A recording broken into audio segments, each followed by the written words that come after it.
warahmatullahi wabarakatuh. Waalaikumsalam warahmatullahi wabarakatuh. Sugeng siang.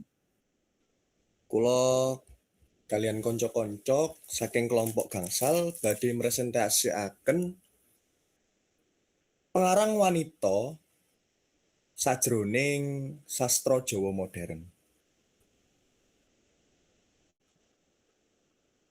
Ingkang anggota kelompokipun kaping setunggal Safira Indah Nuritasari, kaping kalih Surya Rahmansyah, kaping 3 Ega Tristi Prayoga, ingkang kaping sekawan Alfiana Dharma Zakiatul Ilmi, ingkang kaping gangsal Erlando Wisnu Pradewa, ingkang kaping 6 Andara Yunia Azhara Putri Cahyani. Sumangga. Nggih.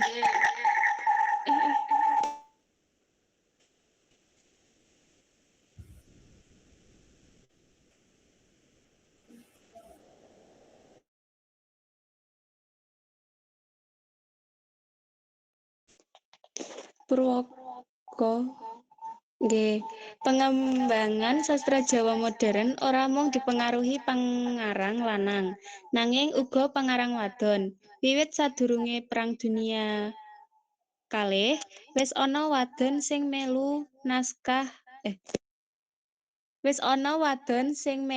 nulis karya sastra Jawa kayata puisi, cerkak lan novel sing dimuat ing majalah basa Jawa. Karya-karya kasebut uga dipengaruhi kahanan sosial lan budaya masyarakat Jawa. Sanajan mangkono, paniliten babagan pangarang wadon sajroning sastra Jawa modern isih winates. Mula perlu ana kajian kanggo mangerteni peran lan kontribusine ing pangembangan sastra Jawa modern.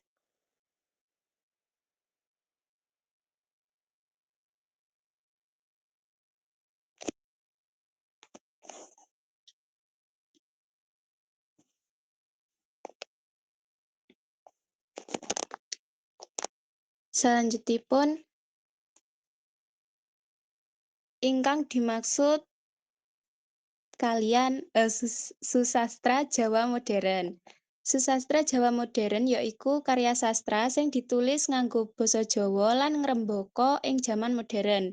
Yen dibandingake karo susastra Jawa klasik, susastra modern ora kaiket paugeran tradisional saengga panganggit luwih bebas ngandharake gagasan lan pengalaman urip.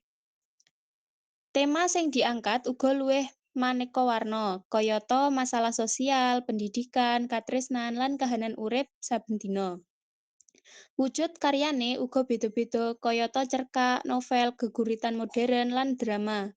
Sing lumatar karya kasebut, panganggit bisa nggambarake owah-owahan budaya lan pamikiran masyarakat Jawa ing jaman saiki.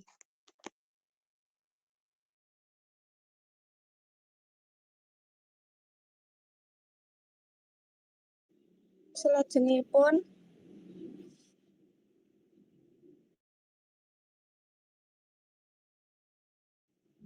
kapriye latar wuri sosial panganggit wadon sajroning susastra Jawa modern. Latar wuri sosial panganggit wadon ana gadhengane karo kahanan urip wadon ing masyarakat Jawa. Ing jaman biyen, peran wadon kerep diwatesi lan luwih gegayutan karo urusan pawon.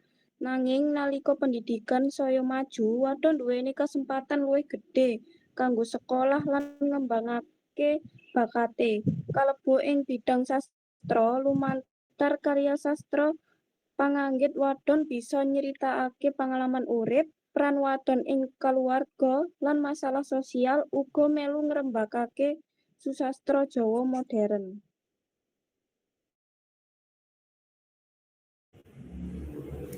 Salajengipun wangun lan struktur karya sastra wadon Jawa.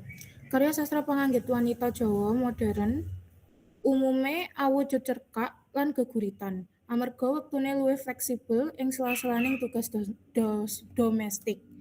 Strukture nggunakake alur maju kanthi paraga utama wanita sing nggambarake dilema batin antarane kewajiban lan kepinginan pribadi. Latar omah-omah kayata pasar, pawon, lan ruang tamu dadi simbol batasan ruang gerak wanita. Dene temane fokus marang kasetyan, pangorbanan, lan piwulang moral. Gaya basane alus, emosional, lan nggunakake metafora sing akrab karo uripe wong wadon saben dina. Salajengipun,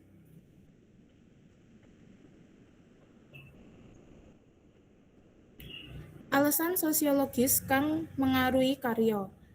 Wangun lan isi karya iki dipengaruhi banget dening budaya patriarki lan norma etika Jawa sing patake wanita ing ranah domestik. Anane emansipasi lan pendidikan gawe panganggit wadon wiwit nyritakake kepinginan maju nanging tetep njaga tatanan tradisi supaya ora nerak adat. Saliyane iku, media massa kaya majalah basa Jawa melu bentuk gaya panulisan sing populer lan komunikatif miturut selera pamaos. Pungkasane, sastra dadi sarana perjuangan kanggo nggugahake derajat wanita dadi subyek sing mandiri ing tengahing modernitas.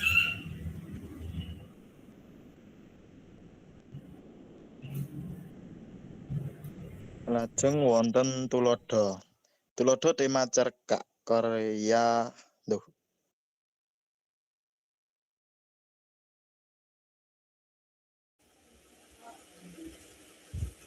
Monggo saged dilajengaken. Gak ketok Mas Ega, di full coba.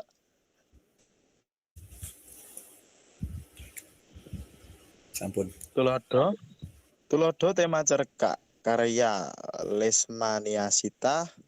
Lesmaniasita ngangkat tema tresno sajati sing ngluwihi kematian ing Sumriwing taun 1964 kang tumancep taun 1960 lan sing tansah ngenteni taun 1962. Critane nggambarake kasetyan wadon marang pasangane senajan wis seda. Wonten kutipan saking sastrane nggih niku sakehing welingmu biyen isih pangga tak kestokake maston. Maknane yaiku katresnan lan kesetiaan wadon tetep lestari senajan dipisah dening pati.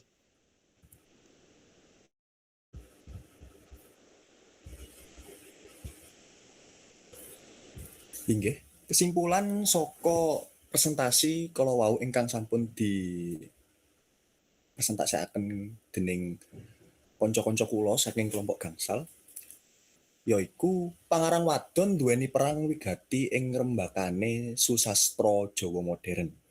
Lumantar cerkak lan geguritan, dheweke bisa nyritakake pengalaman, pangrasan lan kahanan sosial wanita Jawa. Sanajan ana watesan tradisi lan patriarki, pangarang wadon tetep bisa nyuarakake gagasan lan kritik sosial kanthi alus nanging teges. Mula, karya sastra wanita ora mung dadi hiburan, nanging uga dadi sarana refleksi sosial lan nambah keragaman perspektif ing susastra Jawa modern. Matur nuwun. Menawi wonten pitakenan, monggo. Nggih, saged disebataken naminipun NIM kalian inggih niku mawon. Monggo. Perkenalkan nama kula Tirsa Leonisa NIM akhir 119. Kula badhe nyuwun pirsa ngenani iki. Apa pembedane karya sastra Jawa sing ditulis penganggit lanang ambek penganggit wadon? Mungkin ana bedane teko struktur utawa isi apa piye? Delon. Nggih, langsung kula jawab nggih. Menawi bentenipun napa? Karya sastra panganggit lanang kaliyan wadon niku wonten ing perspektif. Ingkang perspektif lanang kali wadon niki kan CJ. Lah menika biasane napa ingkang wadon niki fokusnya ten bagaimana kepriye carane wong wadon niki iso di berjuang lewat sastrane. Dadi kepriye carane wong wadon niki iso dianggep ora mung dadi wong pawon tok. Perspektifipun tiyang wadon niku ngoten. Ingkang ten jaman 1900-an niku wau. Ku ngoten. Ingkang bentenipun nggih ten perspektif. Menawi kados napa diksi napa gaya lelewane basa niki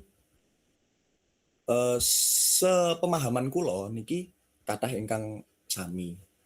Ingkang bentenipun nggih namung perspektif mawon miturut kula. Ngoten. Napa saged ditampi? Berarti cuma pembedaannya kok cuma toko sudut pandangnya tok. Inggih. Ngoten. Oke, matur nuwun saged ditampi. Nggih nuwun ugi. Monggo salajengipun ingkang badhe wonten pitakonan. Sampai tabuh setunggal liwat 45. Wonten nggih kula pungkasi kemawon amargi niki sampun lewat jam mata kuliah nggih. Nggih pun ngoten mawon matur nuwun kanca-kanca sampun kula gedangake wektu kangge mirengaken presentasi saking kelompok gangsal menika. Nggih, matur nuwun lan kula nyuwun pangapunten ingkang wonten salah kata. Wassalamualaikum warahmatullahi wabarakatuh. Waalaikumsalam warahmatullahi